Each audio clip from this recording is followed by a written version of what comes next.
Warning: tube amplifiers have lethal voltages inside them. Please do not attempt to build, test, or repair these without understanding and following all safety protocols. Hey y'all! Well, decided it was time to put out some content on the channel. I know I haven't been doing a whole lot of channel type videos or project videos. As you can see, I'm crazy busy trying to get all this stuff organized and figure out how I'm going to be doing my ordering and getting parts stocked and stuff. And here's a picture of my parts shelf layout that I just completed, which makes things a whole lot easier to keep things sorted. Then I'm trying to deal with what I consider some low-hanging fruit. A lot of folks are interested in these phono preamps, which they do make a huge difference in the sound of your system, and it's a good starting point. So I ordered about 5 boards, got some chassis all fabbed up. I've got a couple of them finished, got a couple of other ones that are just missing a couple of little minor parts, some capacitors I'm waiting on, and then waiting for tubes for all of them. And I'll have some of these ready to deliver or ship out, depending on whether you're local or not, and get some of these out in the world and get some income stream coming in to offset some of these parts purchases I've been making. Got a stack of these amps. This is the prototype. I'm gonna make a little change to the power supply. I'm going to go from this to this. We're basically adding a RC filter to the power supply. We've got some B plus voltage that we can throw away. We'll probably lose less than 10 volts of B plus, but it's a little hotter on the B plus than I was expecting out of these transformers and stuff, and so that's not a bad thing to lose a little bit of that, get a little more filtering, and also it's going to make it easier on the rectifier tube on startup. While it'll work fine with just that one stage with a 220 UF cap, I think having a 100 UF second cap and then having this 50 ohm resistor between it and the big cap will help avoid some kind of a rectifier arc on startup if you short cycle it kind of scenario. I know people are going to end up doing that, so I want to try to make this as bulletproof as possible. And we're not talking about a lot of money in parts, and there's room in the amp to put them in there. So no issue with that. Like I said, I've done the layout a little different. I'm going to show you guys building one of these, but not the chassis fab. If I do supply kits, they're going to come with a fabricated chassis. You've seen me do chassis fab work in other videos. I'm going to show you what the fabbed up chassis looks like and kind of do some highlights if you want to do the fab work yourself. But if you're going to do the fab work yourself, you can figure out how to lay out the tubes and stuff like you want to in the same general kind of area. And so I'm not going to go into super details showing that, but I am going to show installing the parts, soldering up the connections. I'm going to show in detail where the wires go and how to lay out the tag strips and how to prepare the tag strips and all that kind of work that you're going to need to do. And so, yeah, that's going to probably be my next video series, is doing that. Had a lot of interest in the color preamps, and I can understand why. It's a really cool idea. It's a very unique product, and I think those are going to be super popular. I did have somebody request to build theirs in this black powder coat instead of the oak and aluminum, and it saves a little money, but it's actually a little harder to work with than the aluminum, so I don't know how much of a cost saving it's going to be. It's more of a personal preference kind of thing. If somebody really wants one of those, I can custom build you one. I have decided that if you want something custom built, you want something kind of outside of the norm, where if I build it and then you change your mind, I might get stuck with it, I'm going to ask for a 50% deposit just to make sure that you're serious, and that if you do change your mind, I'm going to keep 10% of the cost of the amp, because I'm going to have to probably rebuild the thing into a more normal kind of configuration that would actually be sellable to someone else.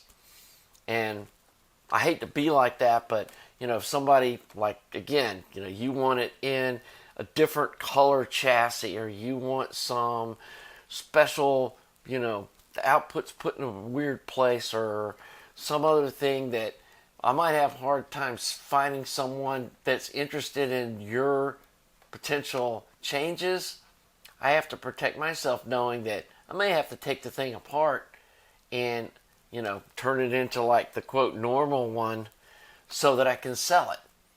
And that includes painting the output transformer some weird color. If somebody wanted the stuff all teal blue with a white chassis or something, I could do that. But in doing so, you're going to get something that probably is not going to be someone else's cup of tea. I know some of you are going to warn me, don't get into doing these things too custom or whatever. And I get that, but guys, this is never going to be a big production line thing where I'm going to be making hundreds of these things and having, 10 or 20 of them in stock. We're never going to do that. That's not my goal with this. And my goal is to make people happy and to help them enjoy whatever they're using for their audio or this hobby or whatever. And I think that's kind of the niche market that I'm going to be filling, is I can do stuff cool like that for you. But again, I've got to limit my exposure as far as getting stuck with something that might be really strange. So anyway, like I said, I'm working on these EAR 834 clones. Another thing that I'm looking at partnering with this guy, David Clayton, with Clayton Audio Systems, and he's got a YouTube channel. Link it below. Give him some love. Give him a sub. Go watch his videos. He's working up a improvement, or not really improvement on the circuit, but an improved circuit board for these EAR 834 clones. He potentially is going a step further than I am comfortable with at this time, but he is making this size board instead of this size board. And if I can shrink the footprint of it down to this size and have the same capacitance values and all this tried and true sonic parts of it, I'm probably going to give these a shot and see how these work out. Because if I could make this physically smaller, I don't think anybody would complain that I'm making a physically smaller preamp. I'm still going to try to do it in this same kind of layout. Potentially could have all the RCA jacks up here on the top and not have these in the front if we kind of change the circuit layout. Haven't worked out all those details. I may end up working with him on getting a custom Skokie board, and then you could buy them through him. And he says he's not really interested in getting into, that whole thing, but I bet he is. I bet when he finds out how many people want to buy these things, he'll be wanting to sell them. So anyway, go check out his YouTube channel. I think this is going to be a cool development. This circuit's been around for 40 years or whatever. I just hate to tinker with it too much on changing like the decoupling capacitor values or any of the resistor values and stuff, because they just sound too good the way they are. But if we can shrink the footprint of the board down to this size from this size and can shrink the size of the amp, why not do it? So that's going to be a cool development. And then we may have some Skokie preamp boards that you can buy through David. But for now, we're going to be using these golden black made in China boards because I know how great these sound. Anyway, I'm trying to think if there's anything else really going on. Oh, DACs. And one of the things I'm trying to do is I've got people that have sent me stuff ages ago to review or to use on the channel. And I've just been so busy I haven't been able to do it. I'm trying to get all that stuff off my plate. So this is something we're going to be playing with soon. Got a dinner flip stack, got a topping E30, and we've got this little dragonfly red little dongle thing. And I was going to try to do a video on that today, and I went and listened to these things, and I try to keep that expectation bias tamped down, but it's hard to not go into a test like that without something in the back of your mind about, like, hey, I'm expecting to hear this, or this one's probably going to be the best. And I've seen the reviews on these things, and I don't think anybody's really compared like these three kinds of DACs to each other. It's all been like, hey, let's compare 4 of these little mobile DACs against each other. Or, let's try, this level of $300 DAC compared to each other. Or the higher end ones, they tend to lump things together in the same price point and compare them to each other. And, they say, well, it's not fair. This is a $300 part versus a $1,200 part. And the assumption always is the $1,200 part's going to sound better.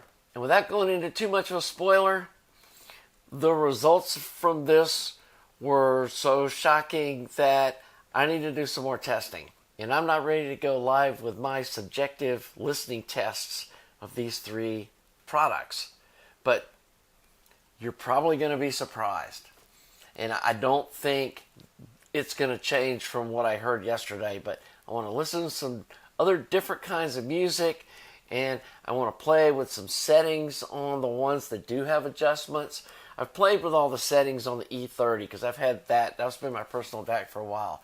But especially the Denafrips, I want to play with some other settings on it. But hopefully next week I can finalize that video and get that out and get those things off my plate, because I don't want this channel to be focused on streaming or streaming products and all that stuff. But I know some of you guys are interested in adding a streaming option to your listening if you're not doing it already, and you'll probably find this stuff interesting. So I want to make sure that we cover a little bit of that stuff. So anyway, hopefully the next video is going to be diving into wiring up this thing. And I know some of you are chomping at the bit for the schematic and the BOM on this thing. I'm glad I didn't publish it because it changed the wiring and the power supply. And I have been playing more with the 2 different output transformers, and I think I'm going to be able to get it where either one of them will work, where you can choose. And I'll talk about the differences in the sonic presentations of the 2 different output transformers.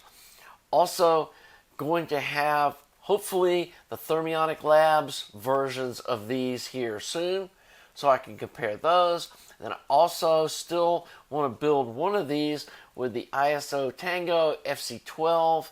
I know some of you have written me saying that you're interested in buying that version, so one of these will probably be built with the FC12.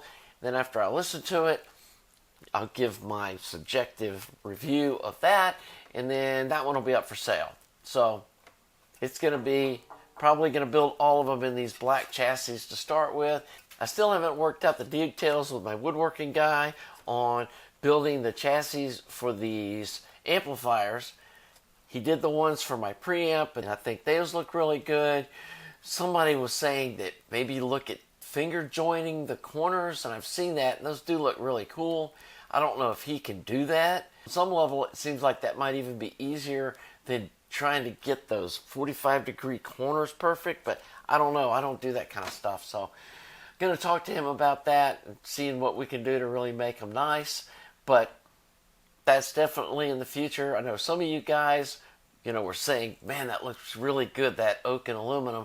But like I said, somebody ordered a color preamp and they were like, man, can you make it the black metal? I just think that looks better, that kind of industrial look. So, hey, everybody's got their kind of favorite stuff. And it may be that, people that have the oak chassis preamps are going to want an oak chassis regular amp. And so, again, I know I don't want to get too crazy on having all these custom options, but if people are willing to wait, and I'm building these things one at a time basically anyway.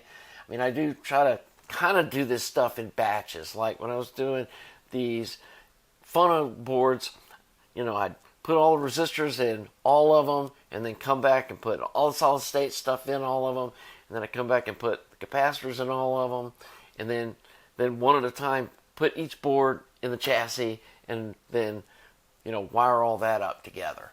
So it is kind of a batch process on some of this stuff, but I don't think it's really going to make that much of a difference if they're in different chassis or they got different color stuff. And that was the other thing is I did order some silver trim for this package for the EL34. So waiting on those to get here. I did get a bunch of tubes in. I got tubes for these coming, but I got silver trim parts coming for these EL34s. So if you get a silver preamp and you want a silver amp to go with it, we can do that. Anyway, I know I keep kind of giving product updates. Somebody did reply in the comments that they want to see more content about the business startup and like the stuff that I'm doing to get the business up and running. And I don't know if there's many people that are interested in content about that stuff. I don't know. I feel like that's kind of off topic for the channel, but maybe people would be interested in seeing how this business is getting off the ground and what a startup looks like. And we could do some content on that stuff. And I don't know if you guys would be interested in like any kind of location videos about, if one of my suppliers or one of the places that I, work with on stuff, like my buddy's woodworking shop, doing a on-location thing with Bob and seeing, his whole deal and how he's making these things, that would be interesting to you. So leave in the comments those kind of things, like if you'd be interested in seeing that kind of behind the scenes of the business content. And I do want to work on some projects or news projects, because those are potential new products for my business. But I do need to just get some of this stuff kind of hammered out, get some product out the door so I can just kind of keep things rolling. I've got several months of 0 APR on the credit card that I got with my business, so I'm not stressing about that, but I do need to recoup this money before July, when interest on the credit card starts piling up. And I will pay the card off. I'm not going to let that happen, but I'd rather not have to dump more of my personal money into this if I don't have to. So anyway, I know I've kind of rambling on. Here's another 20 minutes. Glancing over at my monitor, here's another 20 minutes on the video, so probably going to wrap it up here. Like I said, we're going to get working on this, then going to work on the color preamp. You've seen me build enough of these. Really haven't changed anything about how I'm building these. I will keep you up to date on this, and you can go see David's channel. He's done several long videos about working on these boards and stuff, and so if you're interested in this new version, go check out his channel. And again, just want to thank all you folks for being loyal supporters. We should be at 12K subs by the time this video drops. I think I was 7 short last night. Hopefully I'll pick up 7 subs today. And if not, maybe this video will pick up a few and get there. But this wouldn't be possible without you guys. If it hadn't been for this YouTube channel and all you folks that are viewing my channel and the encouragement that you give me, I probably would have never done this. And I do love helping the DIY community. I try to answer as many questions as I can. People send me requests about, hey, I got this amp or that amp and this wire fell off or whatever. And I try to get to it as timely as I can. Sometimes if it's too complicated a thing and it goes back and forth a dozen emails and it doesn't seem like we're getting anywhere, I hope you don't feel like I'm just blowing you off, but at some point, there's only so much you can do remotely via email. And I have to just kind of cut my time and say, I just can't spend any more time dealing with you, and I hope that doesn't offend people. But I really do try to help folks, and you folks that I've helped, I'm sure, have seen that. And I love it when people build my stuff. Seeing these people building my KT120 monoblocks and all of that stuff. And we had a viewer that mailed me a box full of KT120 tubes that they got a deal on, and they were like, hey, test these for me and we'll split the good ones. I mean, I don't know, I'm almost overwhelmed sometimes with the generosity and how nice people have been. And I just really appreciate it more than I know how to say. So anyway, again, thanks to you Patreon folks and the other folks that have sent stuff and donated and all that stuff. So in closing, it has been you guys that have made this journey a joy. So until the next video, have a nice day.